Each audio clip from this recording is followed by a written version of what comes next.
How to open a bank account with RBC Royal Bank. Let's jump right into the steps.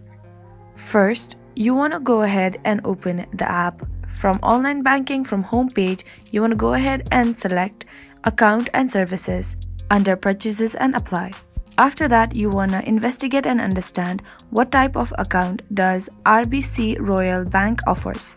Then you want to go ahead and tap on Open an Account Online, which is under Self-Service menu.